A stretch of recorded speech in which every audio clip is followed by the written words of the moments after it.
2, 3, 4.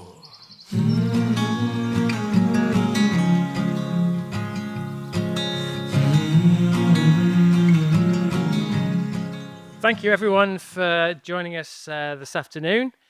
I'm Richard Unswroth, an academic scientist at Swansea University and the chief scientist at Project Seagrass, a local marine conservation charity that are working both in the UK and internationally. And we're involved with trying to restore and conserve seagrass habitats all around the world. But today's debate is less about myself and more about the panelists and you as an audience, and our chance to talk about eco-activism and the role that we can all play in that, our different experiences of it, and how that can be both successful or sometimes create a failing scenario, and trying to think about how we can maximize those opportunities to improve our natural environment. So I don't know if you're aware of the concept of the planetary boundaries, but the Stockholm Resilience Centre a number of years ago created this concept called the planetary boundaries, which are 9 particular boundaries that we shouldn't be crossing. So each of those boundaries has a safe operating space, and we've now breached 7 of those 9. Only about a month ago, we breached the limits of safe ocean acidification. So beyond that point, many of the organisms in our ocean will have trouble calcifying because the oceans are too acidic. But there are many solutions out there to the problems that our natural environment faces. Although there's stark problems, I think only 16% of the habitats in the UK are in a good condition. There are many projects worldwide and in the UK that are trying to reverse the degradation, that are improving the habitats. I've never been fortunate enough to visit the Knepp Rewilding Reserve in Suffolk, but that has been an amazing success, bringing life back to once heavily utilised farmland. And it's not just about Knepp anymore; it's becoming a corridor throughout that landscape. We've got projects in places like the Everglades that have caused huge amounts of natural recovery. We're getting reforestation happening in many parts of the world at unprecedented scale. But we also have many difficulties that we need to face up to. And I think each and every one of us can play a key part in contributing to nature recovery, fighting environmental degradation, and improving the state of our planet. So that's what we're going to discuss today. So we've got 5 panelists who all come from some really interesting backgrounds, looking at environmental problems from different perspectives, from communities to legal to activism to on the ground action. And I'd like the panelists now to just give a round of applause. Welcome. Thanks for these guys.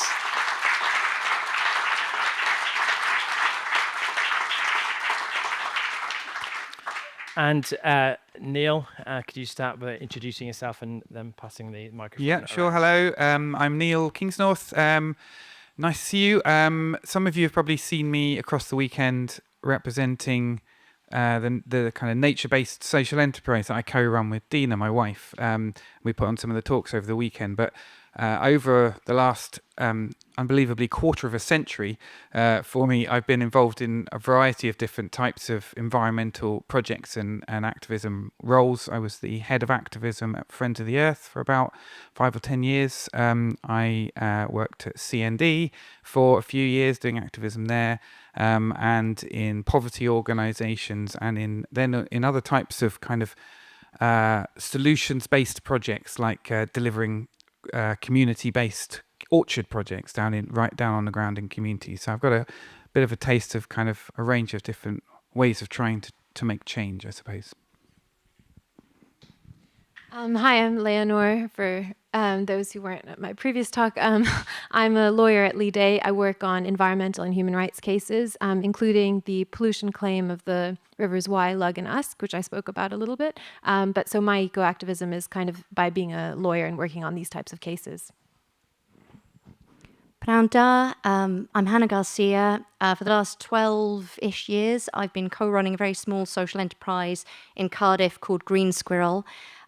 So we support everybody to take action that they feel good about for people, for the planet, and for the places they love. So our activism is mostly through working with communities to empower people to take action on the issues they feel strongly about, really. Pnawn da chi gyd. Good afternoon to you all. My name's Joe Wilkins.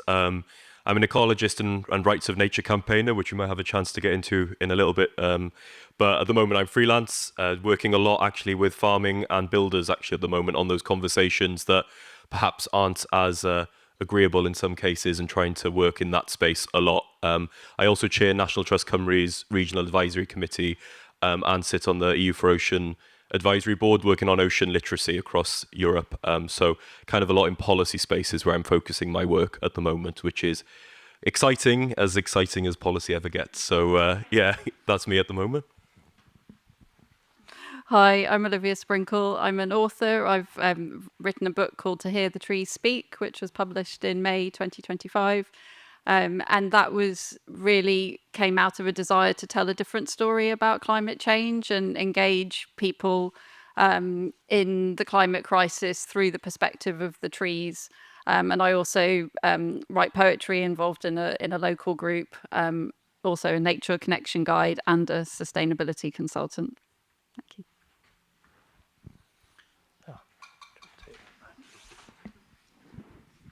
Thank you very much for joining us. And in today's debate, please contribute. Feel free to put up your arm at any moment and join in. And we encourage it to be a debate and your opportunity to ask these experts their views and to get a fluid discussion happening, rather than it just be about listening to our speeches. So please get involved at any point. But I will start the questions now, starting with Olivia, about asking some of your key examples of where you've contributed or you've witnessed some really good examples of eco-activism at different levels. So I'm sure each of you will do that different levels, but it'd be nice to get your perspectives. So I'm thinking about it from that creative standpoint, because I think it's really important that we consider how we can use the media and the creative arts to engage people with the different many crises that are here. So one example I think that really springs to mind from that point of view, which I'm sure many of you are familiar with, is the work of David Attenborough and, for example, Blue Planet, and bringing to life the scale of the crisis with the oceans, and actually the impact that's had in changing public views on plastic, and even changing government policy towards single-use plastic, for example. So I think there's that end of the scale. There's books that have been written, though I'm sure many of you have read books which have influenced you in one way or another, but we don't tend to think of those in an activism sense, perhaps. So sort of maybe the classic in the genre is Rachel Carson's Silent Spring, which brought to life the scale of the DDT crisis in the 1960s and really helped to change things. And through to novels as well. So some of you may have read Richard Powers' The Overstory, which came out a couple of years ago, which I think just tells the story from such a multi-layered perspective, and bringing in the voices of the environment to that, as well as the human stories.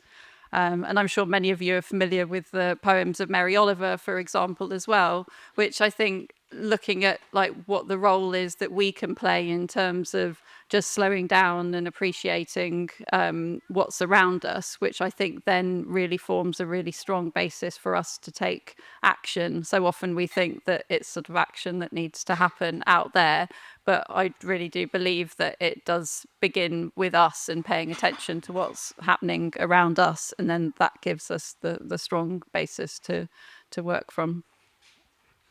And over to Neil. I know you've got a wealth of background in all sorts of different eco-activism, so please. So I was trying to think which would be the best one to pull out, and I think the one I'm going to go for is one I was involved with in Friends of the Earth, because it's an example of creating change involving a huge number of different people in a lot of different ways. Britain was the first country in the world to put in legal obligations on itself to act on climate change in a law called the Climate Change Act. And that law existed only because of activism. It essentially was a build-up over not that very many years at all, maybe a couple of years of intensive, hard campaigning by people all over Britain that pushed the government into doing something that they didn't really want to do. It was a campaign that started off by Friends of the Earth, designed by an incredibly smart parliamentary strategist that they employed.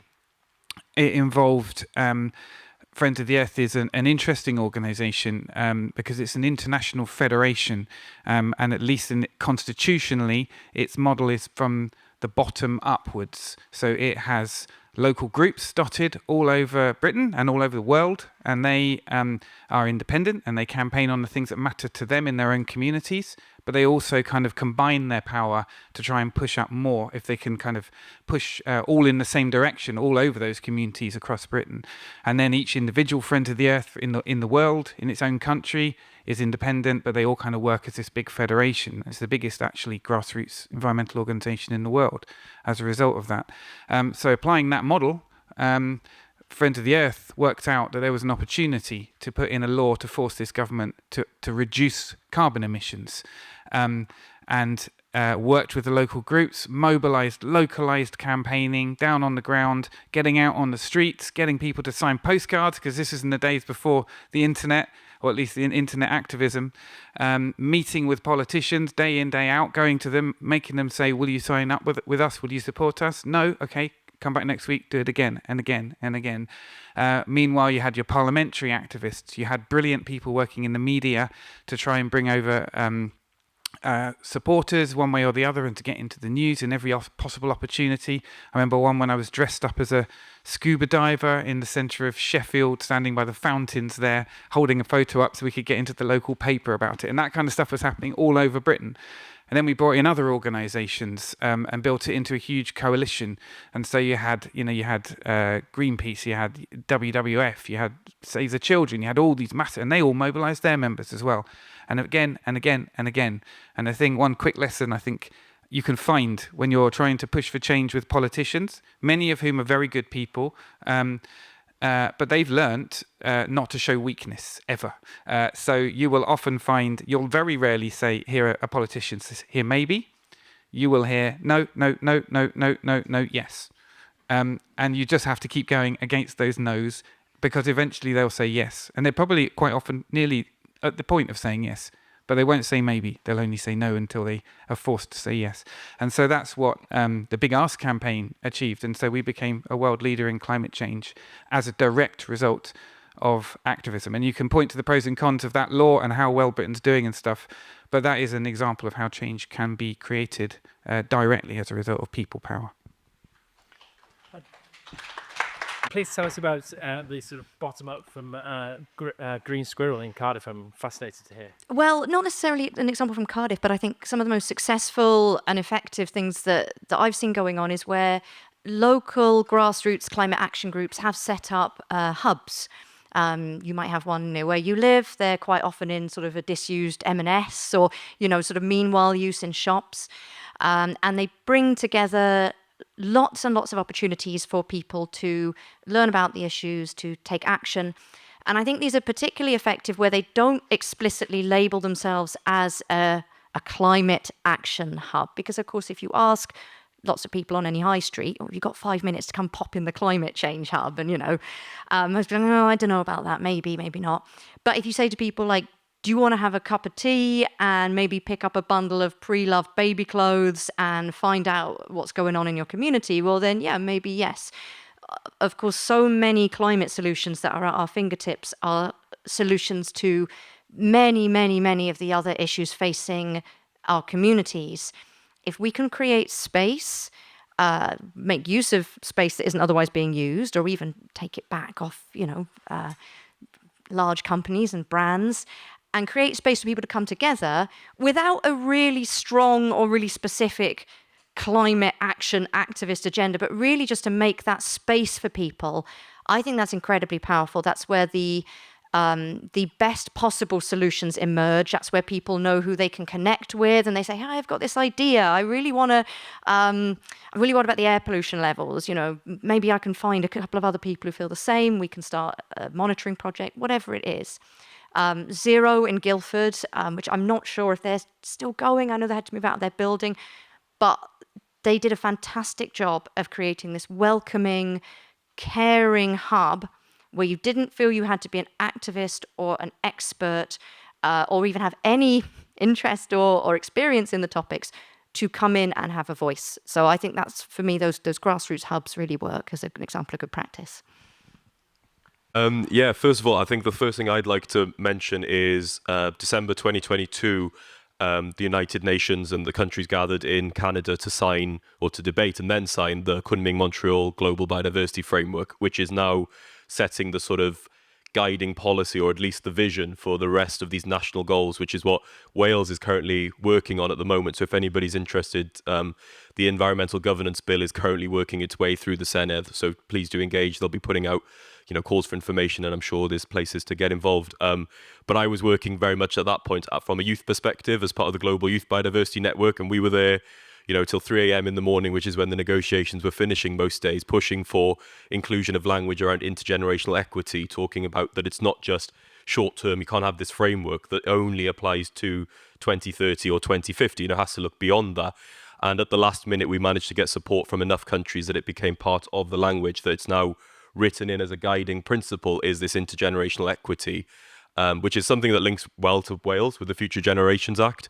But it was nice to see it there, because now each country has to go and report on their national biodiversity strategic action plans and deliver. So it's a very technical one, but I think it sets up quite a good vision and talk, and links to the other bit of eco-activism that I think is very powerful, is something that was mentioned in your talk, was around citizen science. And people might not necessarily think of themselves as an activist, but those who are going out and recording, I do a lot of volunteering with Cardigan Bay Marine Wildlife Centre, talking about recording bottlenose dolphin populations, and we just wouldn't have the data without scientists. I've been lucky to go up to Porthdin Llain and collect some of the seagrass seeds up there, and like a lot of these volunteers, we just wouldn't, they might not count themselves as activists, but I think it's part of that mission, because we just wouldn't have the data to really inform our decisions without these people, the river testers going out and collecting the phosphate and nitrate samples. Because whilst, and this is where the two come together, the vision is great, but if it's not grounded in science, then it's nothing more than a vision. Being able to say, actually, what does 30 by 30 look like on the ground? What does degraded land being restored look like? What's the data that backs that up? And if we don't have volunteers, we don't have that. So I count that as a very powerful form of eco-activism, even if people wouldn't associate themselves with the word. It's a nice segue. Yes, so my first example was going to be citizen scientists, exactly. No, so that's perfect, exactly, because thanks to their data, we were then able to bring the legal case. And then I'll probably just mention that the law is a tool, but it's only really effective with other forms of activism, right? So it's confined by the law. So it's only thanks to this Climate Change Act, for example, that is in place, that then lawyers can get involved. So that's why it's just like one aspect of all these other all these other types of activism. And then other examples, I was just going to mention some legal cases. I've already spoken about them. But for example, we've brought international cases against Shell for oil spills in the Niger Delta, or against mining companies in Zambia. And then in the UK, we're bringing cases against water companies, against regulators. And then also we have this River Wye, Lug and Usk claim against Avara Foods and Welsh Water. And that one, I'm not sure we'll see if it's a positive example, but hopefully it's a positive example that then sets a precedent. But those are some examples of how the legal profession can be useful and add to our eco-activism. Yeah. First opportunity, any questions from the floor? Any thoughts? Just wanted to a general question, what your views were on the more extreme form for the eco-activism when there's sort of public disturbance, etc. Yes. I just can repeat the question for the recording. So what are your experiences of the most extreme ends of eco-activism? Anyone want to start? You go first. So I really fell into the environmental movement. I actually trained as an Egyptologist. And then when I lived in London, I started volunteering on a nature reserve. And I just thought, wow, why did no one tell me about this? I was doing Nature Connection with young people. And I thought, this is it. This is what I want to be a part of.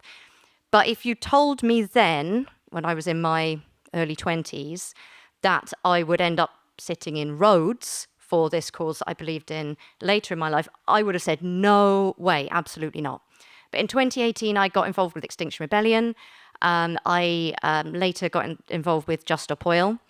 Last September, I was convicted of interfering with key national infrastructure, which sounds awful, doesn't it? It sounds like I blew up an oil refinery. It just meant walking in the road slowly for 10 minutes.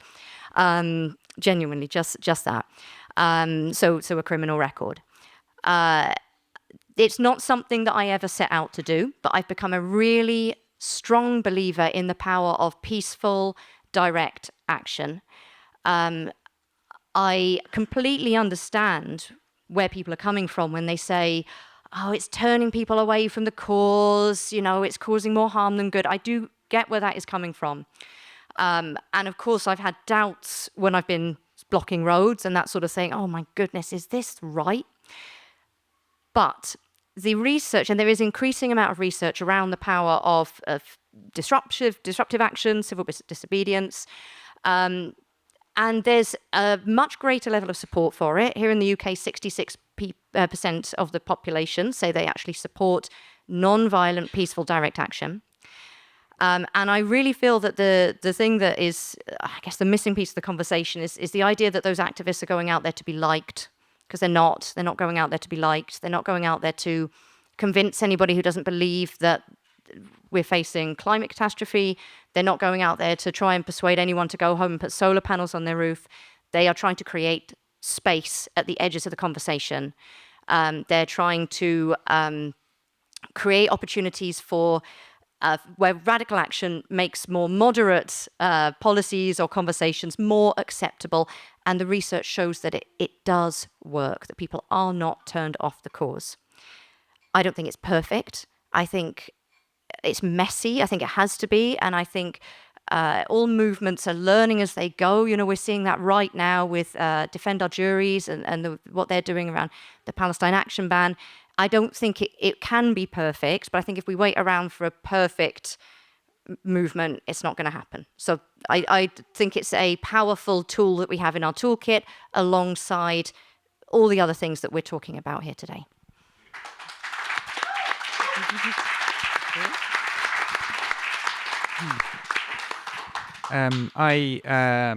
When it was easier to sit on concrete for long periods of time in an uncomfortable position when I was much younger, I amongst many hundreds of others, locked myself to the fence of Faslane nuclear weapons base and sat there for a long time until I was eventually cut out by the police and dragged off.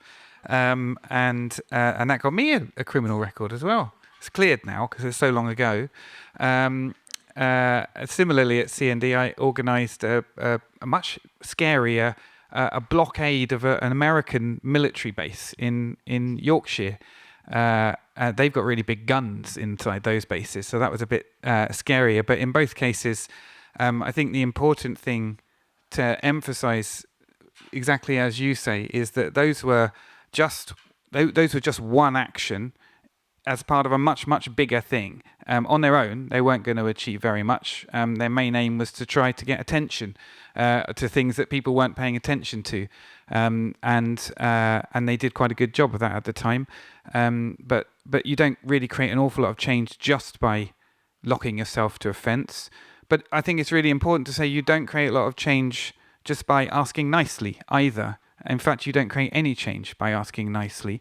The kind of forces that you are up against when you're trying to deal with the destruction of the living world is quite violent forces, really, that are enabling that system to work. Some people argue that in response there should be violence in return, and I'm not of that view at all. I think only non-violence can get us to any kind of just outcome that we're all trying to get to. But I do think force if you like people force, people power is really important. And just really quickly, I think there's a really interesting distinction you can draw between what a campaign is and what a movement is. A campaign is when you have a specific goal and you're trying to get something very specific done. Save the Y, for example, or put in a new law. They can be very effective. They're strategic, they're clever, they're smart, and they make things happen that are interventions or stopping problems. But the big change, the stuff actually that we really want, the whole, why can't we just stop the pollution of the rivers altogether? Why can't we deal with like the threat of nuclear weapons? Why can't we deal with the destruction of living world? Those aren't achieved by campaigns. Those are achieved by movements, and movements are these great big messy collections of different people doing different things who don't always agree with each other about how to do it, don't always entirely agree with what the right solution is, but they're all kind of pushing broadly in the same direction. And it's that diversity and that complexity that makes them completely uncontrollable by the people that movement is trying to fight. They can't stop a movement because there's nowhere to point at, there's nothing to attack, it's all over the place. And so movements are really important. And so when somebody gets annoyed with Just Stop Oil because they prefer a different type of activism, from my perspective, all of that activism is great. And in fact, that disagreement, that's just evidence that there's a movement out there because they're all arguing with each other. Great, brilliant, let's have more of it. We're not all going to agree, but the movement matters.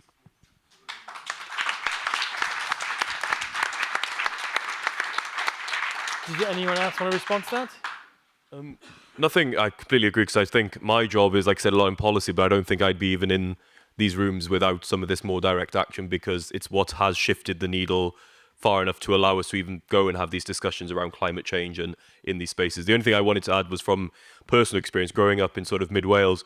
The only sort of real, at that time, engagement with protest or with direct action was via the media, hearing about what they were saying. And now one of my favourite things to do controversially is to read things like the Daily Mail and the Daily Telegraph, just to see what they're saying about things. Because if you look at the language they use around, if it's a protest or an action that they don't agree with, the wording is a lot stronger than if it's something they agree with. And I think a lot of it, they pick up on those stories. And that's just, like whenever I do talks in schools, whenever I do talks in university, I like to say, make sure you are reading the full spectrum of views, but make sure you're aware that the media always has a bias towards one angle or another. And that's, I stand strongly with sort of the farming community, but the language around the farming inheritance tax protests in many media was a lot weaker and a lot more friendly than some of the Just Stop Oil, even though they were both blocking roads in a sense. So it's always being aware of the bias that the media have, and I like to bring that up to people so that they're,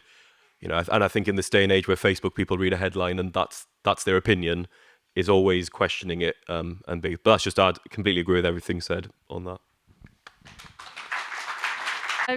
Sorry, just to add quickly, one of the trees which I cover in the book is the Vernon oak, which is one of the Sheffield street trees which was saved by the tree protectors. And I actually met a lady from Sheffield. I don't know whether she's waving. So perhaps, you'd like to add as well, but just about the role that sort of the people who are willing to take that type of non-violent direct action is essential, but also combined with those willing to work in the background and those parties working together. So, yeah. 2016, Sheffield City Council signed over a £21 billion contract for 25 years to a company called Amy. And they realised that the cheapest way to take care of trees was to cut them down. And the Sheffield City Council, our strapline is Sheffield, the greenest city in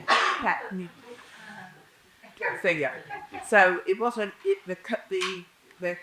the contract was called Streets Ahead, which we quickly called it Streets Dead. They went for the poorer parts of the country, and by then we got ready, and pretty quickly Sheffield realised that it wasn't going to go easy into more affluent areas, so they decided this time will start it. They'd run out at 5 o'clock in the morning to cut down these 2 trees opposite the park, and there were 2 cars parked outside the trees, and they knocked on the doors of outside, in front of the trees, and 2 women in their mid-70s came down in their dressing gowns. Luckily, they knew they were on it, and they refused to move their cars. They were arrested and spent the night in prison. And that was one of the kind of events that got the thing all blown up. But for 3 years, we fought on the streets. It's non-violent, it's absolutely, utterly inspirational what people did. Like they got, somebody found out that there's only 2 bat specialists in the country that can check trees for bats, because the council agreed they wouldn't cut a tree down if there was a bat population in it. So how many bat boxes do you think went up? Yeah, there was things like that. When it got really dirty, like they had security people in, the police came, the police were beating us up, the security guards didn't even have ID, so they were swiping at us.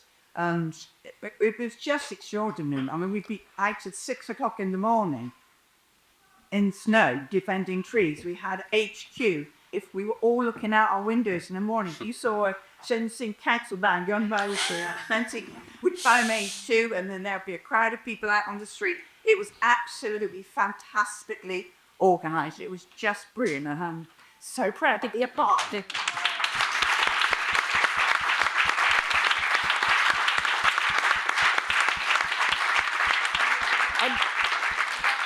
9,000 trees where we couldn't defend them. So, but how many did they want to 30,000. They wanted to get rid of 30,000, so there's still 21. When we found that out, they said, well, we wouldn't take 30,000, but we got the option. It was utter madness. And people were convicted, they had prison sentences, which they'd had to fight for them to be dropped. And everybody that was involved in the fight was offered an apology, either by phone, by email, or face to face. I had my face. But and we still struggle. For example, we're raising money all the time to plant trees in areas where there aren't trees, because now we know how much people love trees because of what happened. But Sheffield City Council won't water them for 3 years. So we have to water them. Well done.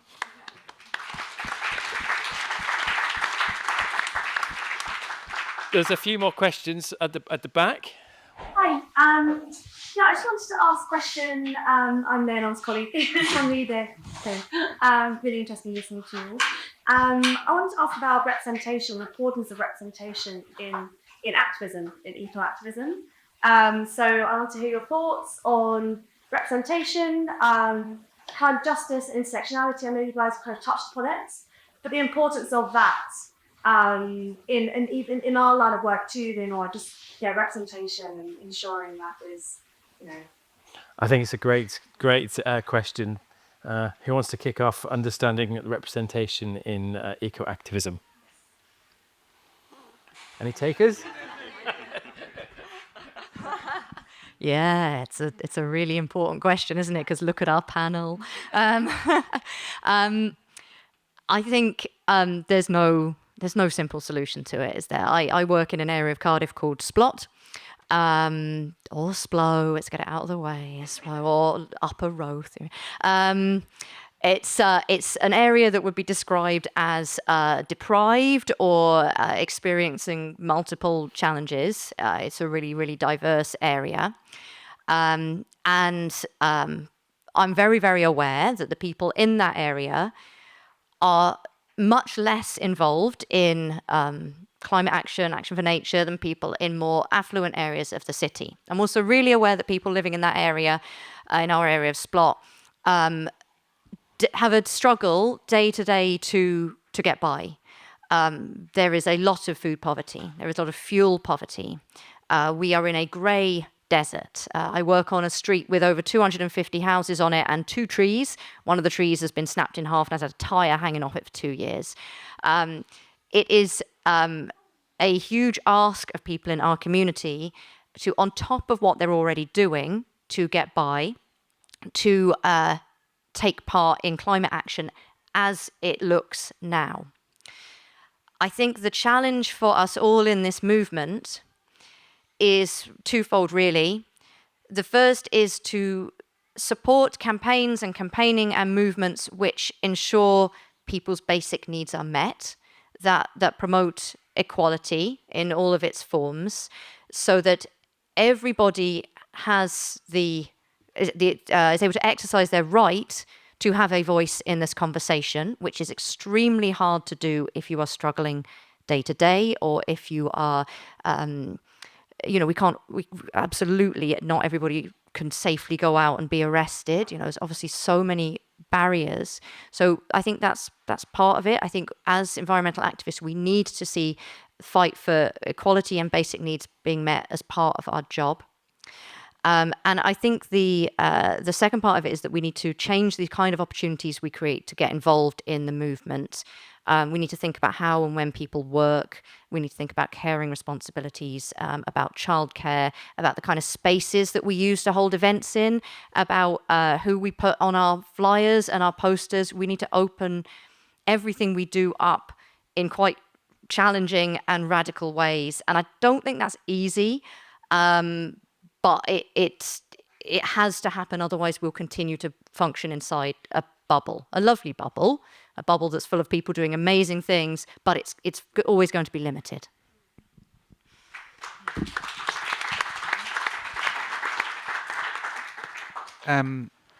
So yeah, I've been conscious very conscious for a very long time that I'm a white middle class man, and people hear from people like me more than other people get heard. Nonetheless, I'm going to speak. So I think I can see to some degree from the history of the environment movement how it's ended up here.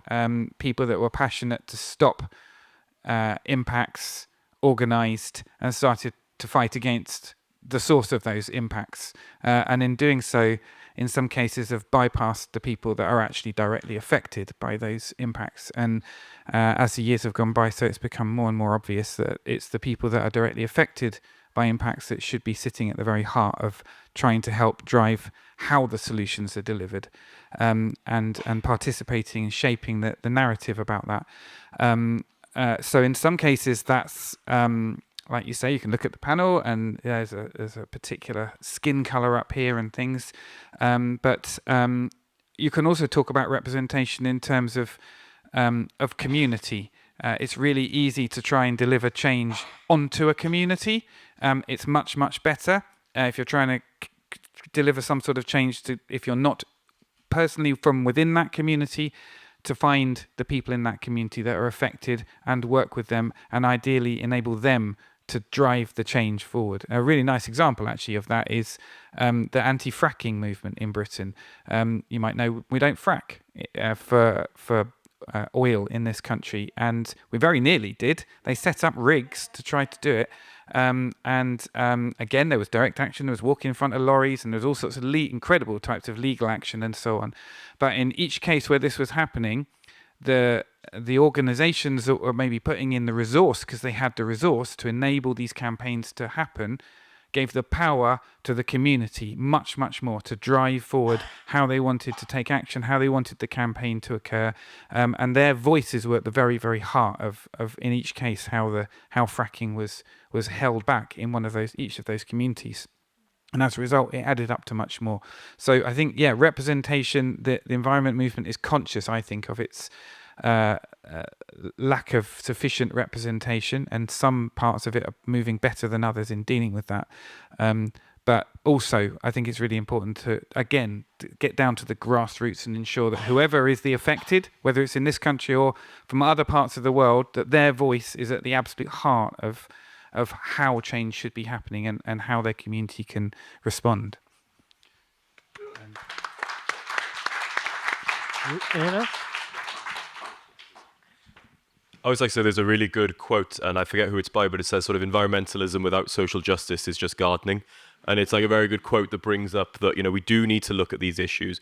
But I think I was going to say is it's also how we communicate these issues. I think sometimes in environmental spaces, we do become our own worst enemy because we become very locked into our way of talking about things. We'll say, oh, we need to look at the patriarchal capitalistic society in which we live that is perpetuating these ideas. And to most people, even to myself, that it doesn't really mean anything. And I think we need to make sure we're communicating effectively and breaking that part of it so that we are using language that is accessible. So I think that does then go better with representation, inclusion. But that's just something, I know there's a lot of shift now on how we communicate these issues. And social media, for example, where you only have 10 seconds, whatever, to grab someone's attention, you have to be very clear and very precise, because a lot of people won't go and click the links. It's very much what they see on that post. So I think it's how we communicate that they're all connected, but making sure that we are talking outside of our own bubble when we do that as well.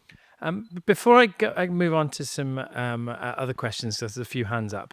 I just wanted to refer. There's a few different approaches in our panelists who've used different ways of communicating change, and I don't know whether Olivia. I know you've used some different approaches, so it'd be good to hear them building on what you were just saying, Joe.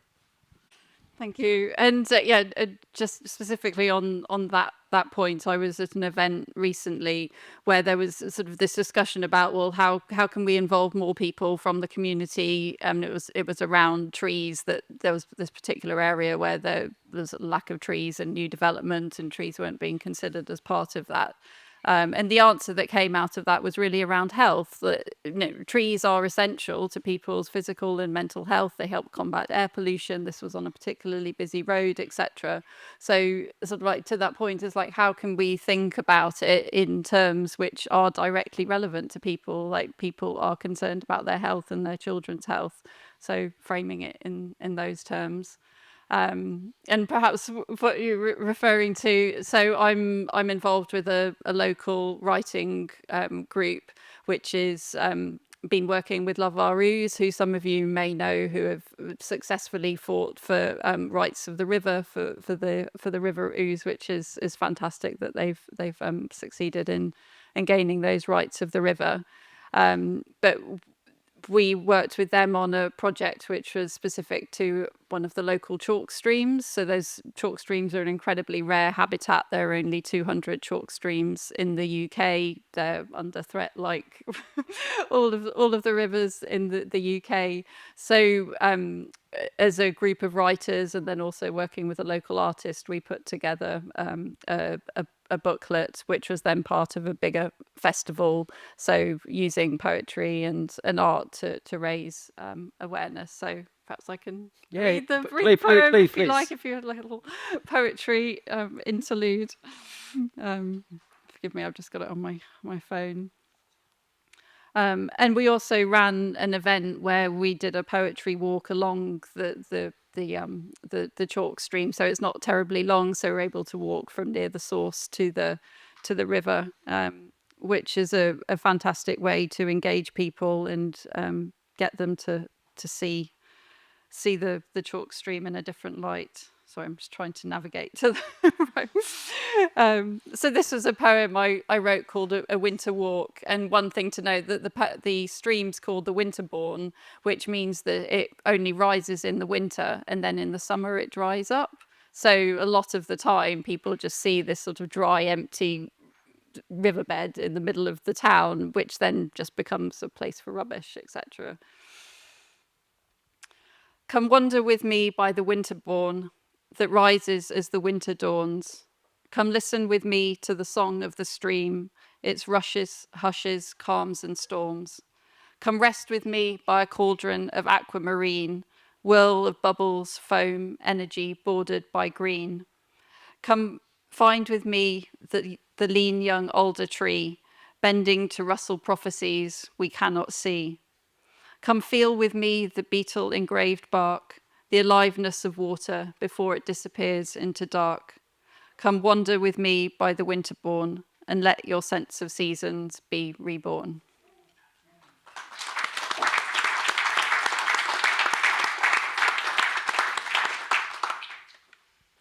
It's nice to hear those different examples of how you can communicate the environment to different audiences. It's great. There was a question, a big hand that went up there, and I think there was no yes. So I'll go to you yourself then, and then over to you. I wouldn't describe myself as an eco-activist. I'm an engineer, and I work in the energy industry. For the last 25 years or more, I've worked in the renewable energy sector. And I just wanted to talk a little bit about what I see as the limits of eco-activism, because a lot of the changes that are happening in our infrastructure are very fixed scale. And so in the year 2000, on average, for every kilowatt hour of electricity that was generated in the UK nationally, 0.5 kilogram of CO2 equivalent was emitted. And in the following 25 years, that's been reduced by half. So we're now emitting half as much CO2 in equivalent for every kilowatt hour. And that's happened as a result of massive investment in infrastructure, largely wind and solar energy. And in fact, those investments have taken place largely by quite large corporations. Sorry, especially to do so for eco-activists. Well, with the benefit of the appropriate incentive being put in place by governments, following pressure by eco-activists, yes. So these things take a long time to do.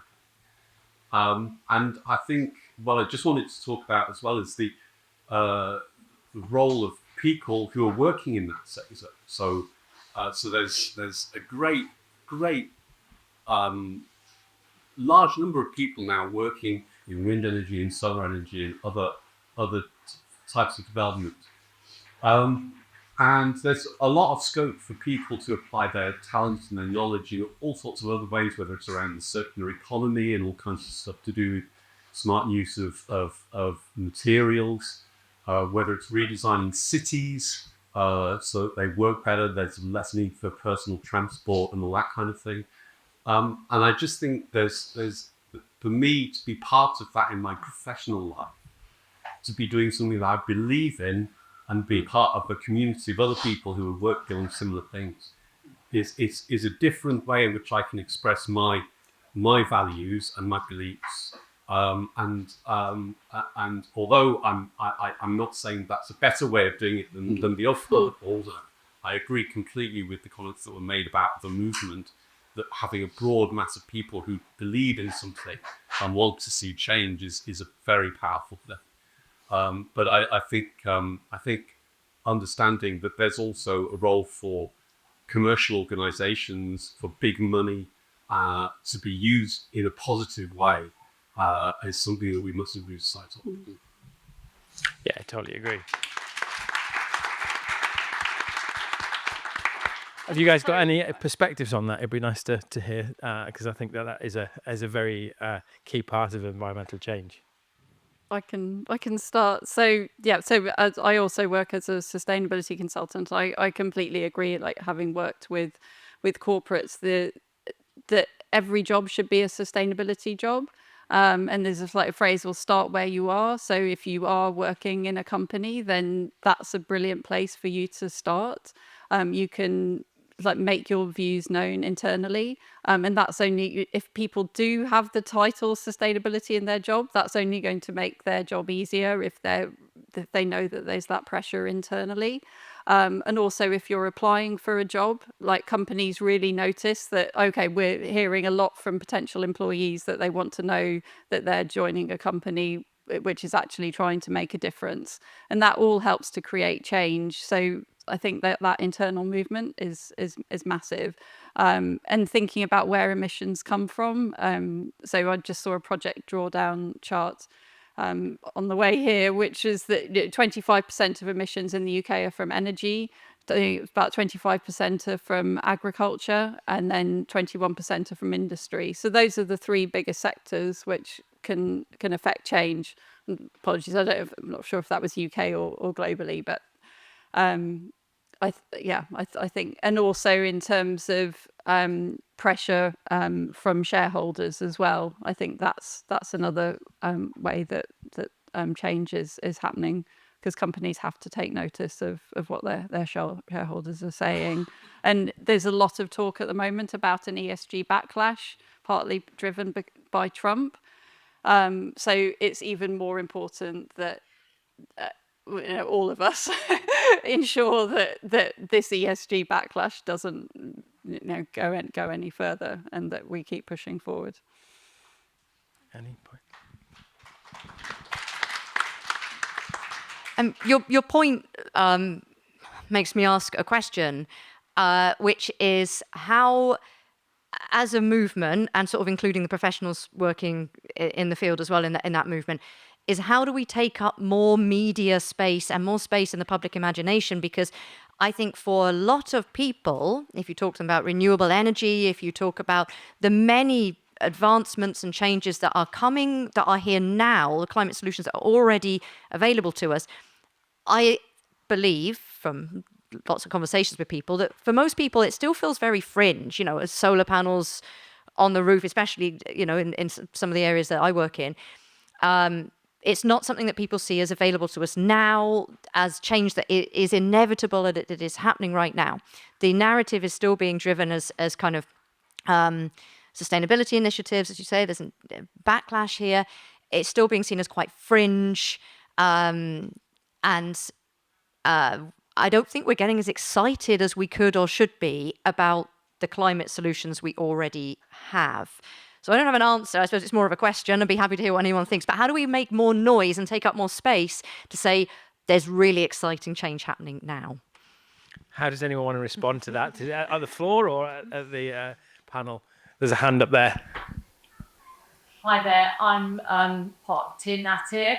We're a rewilding charity and we're looking to buy land in mid Wales. We've been overwhelmed by the huge amount of support that we've received from people who engage with our message of hope for the climate crisis, for everything else. Maybe they don't know what to do themselves, but they come to us, they want to talk to us about what we're doing, they want to support us financially as well. And we've had some big donations, for which we're hugely grateful. But what I find really moving is the really small donations, where people put their hands in their pockets and just give us a fiver because that's all they can afford. And we're so grateful for that. But we've been blown away by the amount of support in Wales for rewilding, just because of our message of hope and change. Yeah, I'd agree with that. I think there's in terms of helping run Project Seagrass, we get all sorts of people approaching us, and yes, it isn't in some ways always in the mainstream, but I think there is a groundswell of what people wanting to do things, even though if they don't know how to do it. And we get lovely little letters from schools who've done some little event to raise £20, and it's and it's so passionate, and it's just amazing to see those things, and it's touching, and just as important about as the sort of the bigger donations. And it's lovely to see it. But I do think you make a key point there of we need to make it more mainstream and broader. And I don't know whether anyone's got other inputs on that question, because it is a critical part of environmental change. I think your hand was up, but I still need to go to your question. Go on. Okay, thanks. I'm being angry with this discussion. So what I'm hearing is a lot of like, we can inspire people to do more, particularly poor people. Hannah's the only person who mentioned the fact that poor people don't have the headspace, the time, or the energy to get involved in this stuff. Yet they're already suffering like the effect of climate change. We know climate change is a cry for social justice. Those least responsible for creating the problem are going to suffer the worst consequences. That's already happening in the UK right now. People can't afford to keep their homes cool. They can't afford to keep their homes warm. They're paying more for their energy than anyone in here because they can't afford to insulate their homes. Their homes are very poor quality. They don't have trees outside because they did get them quickly enough in Sheffield. So their homes are really exposed to the elements now. And they're not going to be able to afford the home insurance that would cover them if they suffer in adverse weather events. This is already happening. We're talking about how do we inspire these people? How do we engage these people? How do we get them represented here? I mean, I applaud the comment about representation. I think that's really important. But also, we need to discern about our advocacy, obligation. Those of us who have the resources, the time, and the energy to do something need to be doing something. And I'm not sure that with all the nice small projects that inspire people and uplift people and give people a sense of hope are going to make the difference that needs to be made. And the question I really want to ask is, if we already have a climate change act, why are we still in this mess? And how is it that we can, we think a movement will create the legislative and policy change that most people on the ground think is going to favour us. But then they put a law in place and we're still not saved because the laws get constructed in a way that gives them a constant get-out clause. What do we do about that?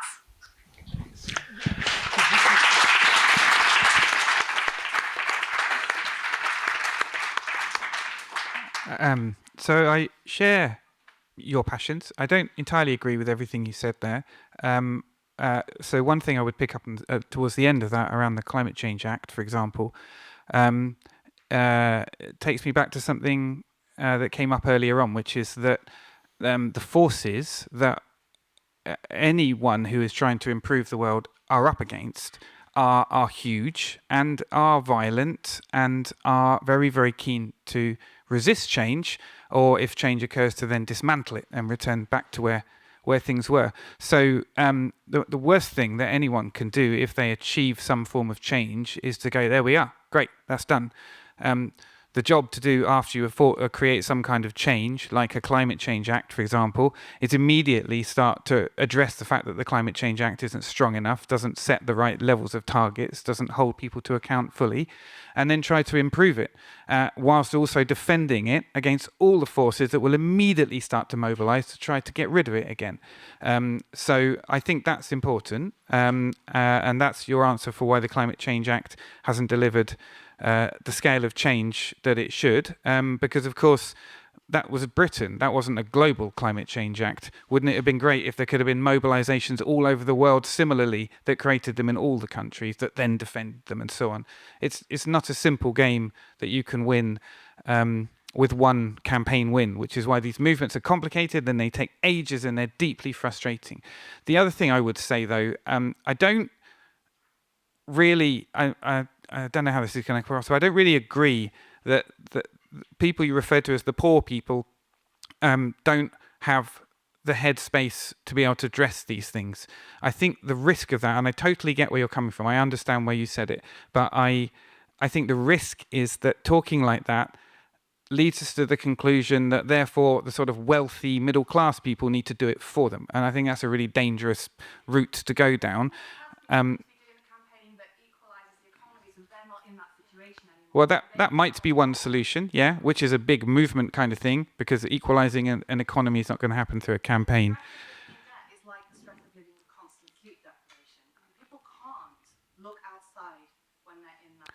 Well, but they can. But some people do.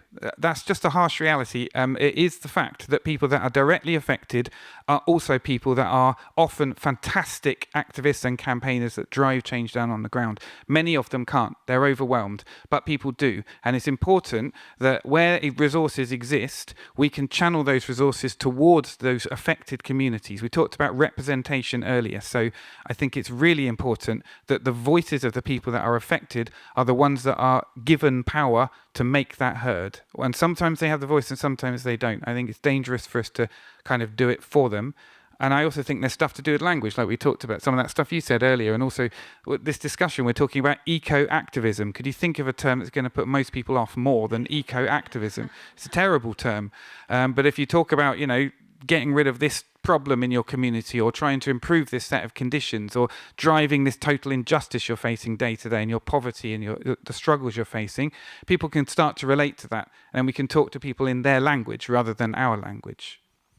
Thank you. I'm just going to move on because I know there's a question that's been wanted to be asked for ages, so I'll pass it over to yourself. So mine's about young people and universities as being the source of our activists of the future, and now really, we rely on young people and their passion, and university's always been that sort of place that people cut their teeth on campaign. So I wondered what people thought of, or if they've got any ideas of how we can tackle something that started in Cardiff Uni, where they have a now High Court injunction against any unauthorised protest. I don't know whether anyone wants to answer that, but I probably a more relevant person, given I work in a university, and I've worked in a university for some years, and I went to Essex University to do my undergraduate degree, and Essex University, there's some people who are ashamed of it, but some people are quite proud of it. That there was a bit of an anti-capitalist movement in the 1970s, and a group of students in Essex University blew up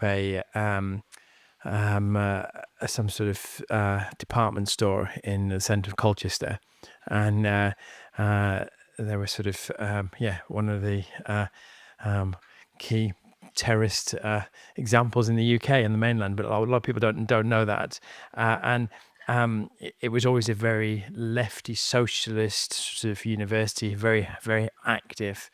And then a number of years later, I went back to Essex University and then did my PhD, and subsequently worked in University of South Wales and Swansea University. And increasingly, I see universities as being a very homogenized sort of environment with a lack of kind of gut of people wanting to do something. People don't want to change the world. They just want to do their degree and make sure they pay their fees. And it's, I don't know, I think there is a sense of universities becoming a very tame environment that perhaps, and a lack of, I don't know, not free thinking, but like people who want to change the world. I don't know. I don't see that excitement in students that I witnessed as a student. And okay, thanks guys. There's some really nice questions and thoughts there.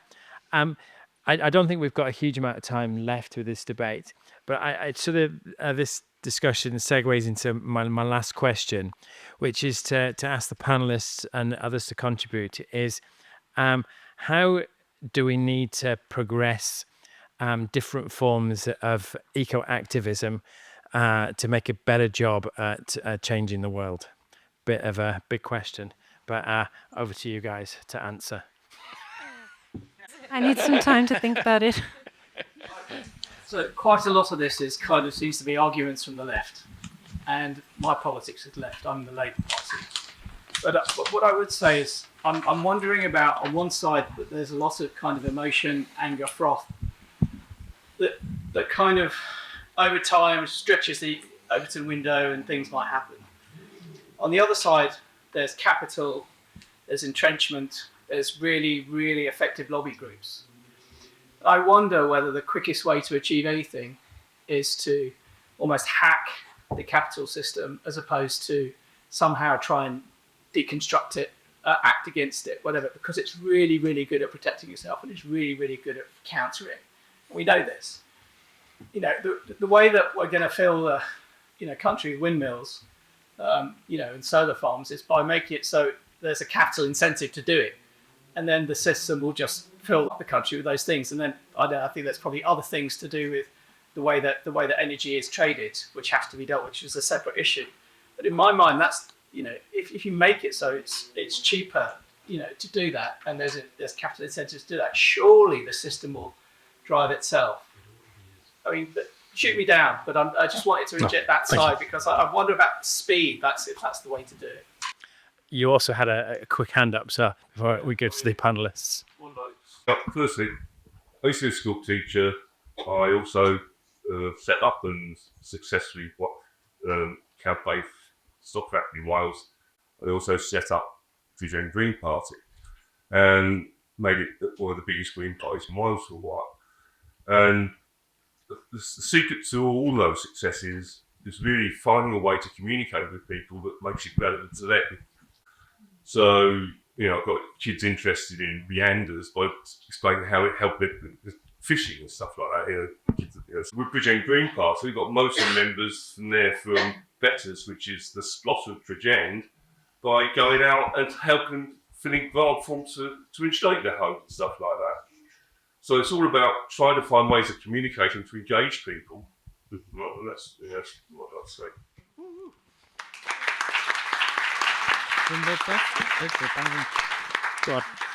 So one is just that I think that we really have to work together. So in terms of the law, we have to rely on the scientists to get our data. And then we also need to rely on campaigners to change the law because we're limited by the law in place. So that's kind of the first way that we need to progress eco-activism. Another one is just being maybe not as skeptical of legal cases. They can be really useful. I know that they're adversarial, like we're going, we have two sides against each other. And if collaboration is possible, then we can do that. But if it's not, then the law is a useful tool to actually affect change. And it's a strong tool. And then the final thing was just about representation, but in a very different way, is that we don't have rights of nature in the UK, right? So, the trees, the rivers, the ecosystems are never represented. And so any legal case that we bring is always on behalf of humans that are impacted. So even this River Wye Lug in Action case is public nuisance, but it's because people's hobbies have been impacted, their nature watching has been impacted. And it's a way to try to protect the river, but you kind of think that maybe the river should have a voice itself, right? So that's one way that maybe we can campaign towards having the rights of nature recognized in our legal system, because that would change our system in a significant way.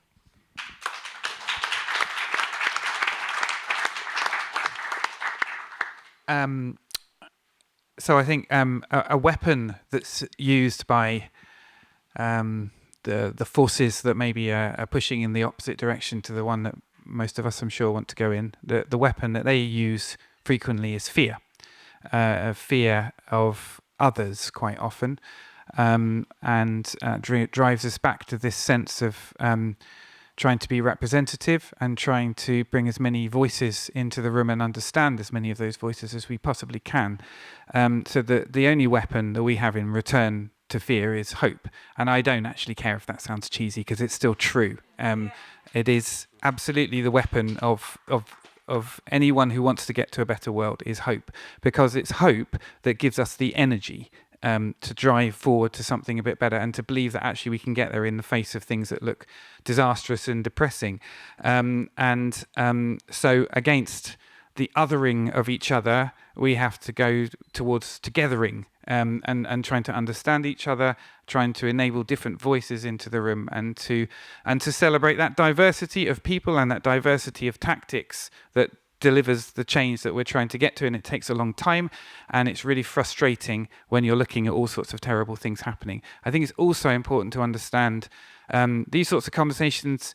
You can be left with this feeling like, oh yeah, okay, we had a nice conversation, but look at biodiversity collapsing and climate change happening, and we're getting to this sort of figure in the global temperatures and so on. And we do have to understand that that the world does not sit on our individual shoulders, and we don't hold the responsibility of those enormous problems on our individual shoulders. And there is change that can happen, and we don't have to believe that only if we stop the bad things can we get to anywhere good. Because where we are now, we have to accept that some of those things are happening now, and we have to find, some of you might know in the sort of publishing world, there's this sense of this word through-topia, which is how can we get through these difficult times and to somewhere better without having to believe that we can necessarily stop all climate change and all biodiversity loss with a few clicks of the fingers and a few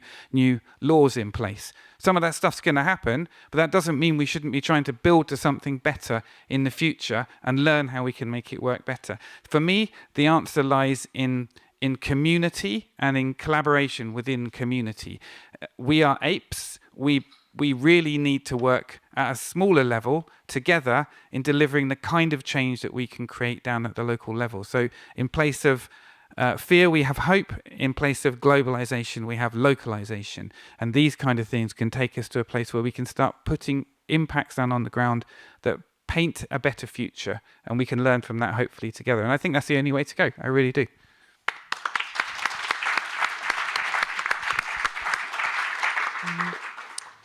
I believe that the biggest challenge right now for the environmental movement is to close the intention action gap. We know that people remain extremely concerned about the state of nature. We know that people, despite everything else happening, remain extremely concerned about the climate crisis. And I think every single one of us has got a part to play in closing that gap between our intentions to do something about it and the fact that often that doesn't materialize into action. And I think we can help each other see ourselves differently. I think we can actually help each other see ourselves as people who do act, people who have got the capacity to change things, to create that through-topia. And I think that comes from, firstly, talking about it a lot more than we are right now, not just in this room where we've obviously all come to hear about this, but talking about it at work and talking about it in our communities. I love that idea that climate activism is what you love plus what you're good at plus climate. We've all got these levers that we can push on. So I think that we can help each other a lot more. To not just have these conversations, but to think about where our influence lies, sort of where we can push. I think part of closing that intention action gap as well is very much to do with what you were saying about relevance, what you were saying about making it about health.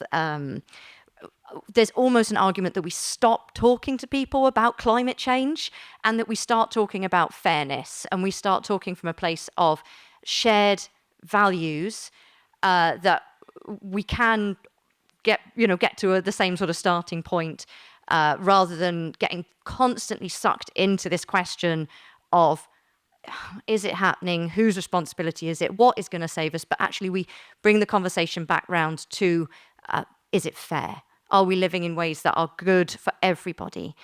I think that the environmental movement very much needs to almost expand beyond its current borders. It doesn't make much sense anymore to talk about climate and nature in isolation from everything else that is happening in the world. It doesn't make sense to talk about it in isolation from the pressures that are on everybody in their day-to-day life.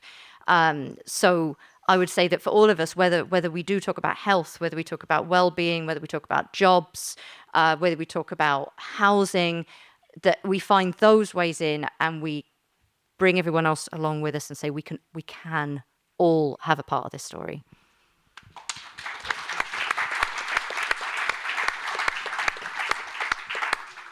Yeah, I was trying to think whilst everyone was speaking. I think something that we do need to get better at is going back to the language, is when we're talking about representation, diversity, we bandy about terms like inclusion, agency, empowerment, but those are all very different things. If you're including someone in a project, that could be anything from I asked them one question about it to their shaping. If we're being very specific about agency of groups, and I think, if we're talking about the sort of example before about like poor people need this, it's like, who are we consulting with? How are we actually going about it? Are they leading the project, or are we dropping in once and calling that a consultation? And that's happened. I was working on a project looking at the public service boards that were set up as part of the Future Generations Act, comparing how they've included young people. And it applies across all all different sectors of society, but focusing on young people, you had some that were making a real active effort to include proper processes of youth councils, etc. Then you had some counties, even in their wellbeing report, wrote respondents below the age of 24 represented 0.002% of our respondents. That's bad. No, what was that? That's too bad, but to be expected. And you're met with that sort of language that is like, oh, it's a shame. You look into when they did the survey, they sent it out during August for a week or 2 weeks during August with, why not? If you want to do it in schools, do it in play. We say we're consulting groups, we say we're working with a group, but really we're doing a really crap job at it, really, if that's how we say. And why aren't we giving these groups the power, the agency to lead their own work rather than us going in? Same thing with small businesses. I work a lot with small businesses. It goes to your point about sort of, how do we include those things? A lot of the responses to business things are often the big ones who can afford to have a sustainability officer but we want to know how the small business. So I work a lot with builders looking at sustainability grants. Great, they're there, but can you access them? What can actually make it accessible to people? And if you don't go out and actually ask them, you're just creating what you think is good. We keep getting, youth specialists rather than young people. We keep getting race experts rather than a diverse group of people together. And I think that's where something I'd really like to see improve is how we actually consult, engage, and then make these plans with people rather than for people. And that, again, just another one, we're sort of talking about land management as a big one, how we actually bring along small scale family farmers with us on this. Those, like, so many examples there. And you were talking about debt, it's, if we don't hear that side of the story, all we're focusing on is what we hope can be achieved. But one of my favorite conversations is to go to farmers and say, we want to have more nature friendly farming. And then a lot of the time they're met with, great, but I'm saddled with this much debt because I've had decades of policy that's forced me to buy this. And so if you don't have that conversation, you're doing what you think is right, not what is real ground truth in the thing. So consultation and empowerment is where I'd like us to see going rather than doing what we think is best. So.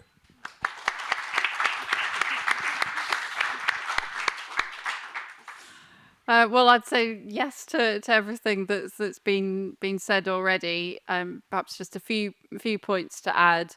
I think it's often said that the biggest impact that we can actually have is through our votes. Like ultimately, it is the people in government, whether it's at the national level or at local level, who are making these decisions and putting these regulations in place. So it's really important that we continue to engage with MPs and local representatives.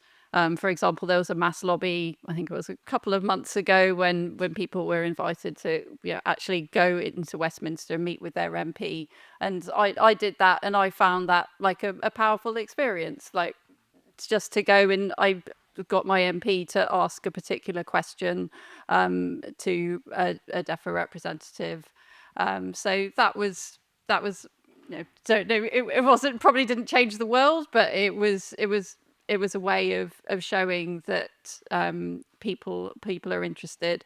I think to the point about hope, I think it's really important that we engage the imagination and paint the picture of what we actually want the future to look like and engage people in that conversation. I think there's a lack of a vision, and partly that comes from the government. I don't see the government painting a vision of what this net zero future will look like and how actually that will benefit us all, and why it needs to happen. And also a conversation about the trade-offs that need to happen. That, like, for example, you were mentioning about renewable energy, the infrastructure that's needed for renewable energy is going to have an impact on the environment as well. So how do we balance those trade-offs? We can't have everything that we want. So how do we how do we balance that? And perhaps a final point, just to go back to language. I wrote a few years ago a manifesto which was called the Creativist Manifesto, which was arguing that one of the biggest issues in society is that people are labelled as consumers. Like, if you listen to how people are talked about on the radio, on the media, on TV, quite often it's just as consumers. And that's the role that we're given in society, is to consume, which is essentially a very passive role. So my counter to that was to suggest to be a creativist, which is about creating and connecting and acting. So I think that's something that we can all take on board, and creating and connecting and acting in our communities.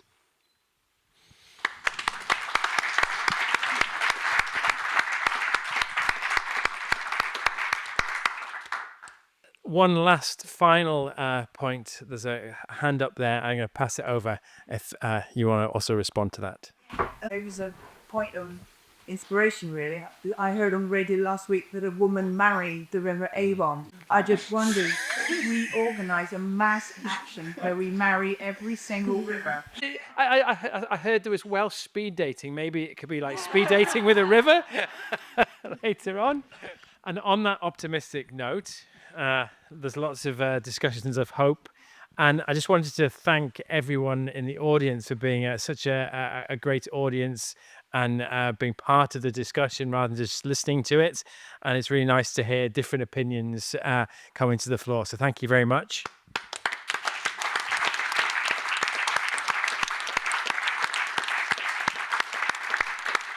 And finally, I'd like to thank all the panelists for contributing and giving up their time to think about it. And Andrew, I think he's now gone, for coming up with the idea of the panel. So thank you all for taking part.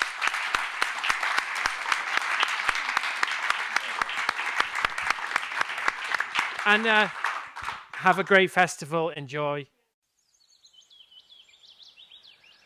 1, 2, 3, 4.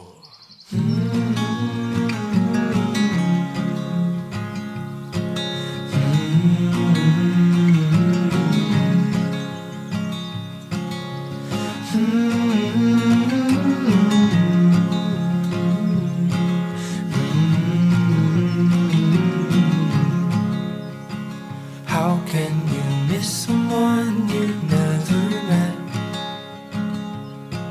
'Cause I need you now, but I don't know.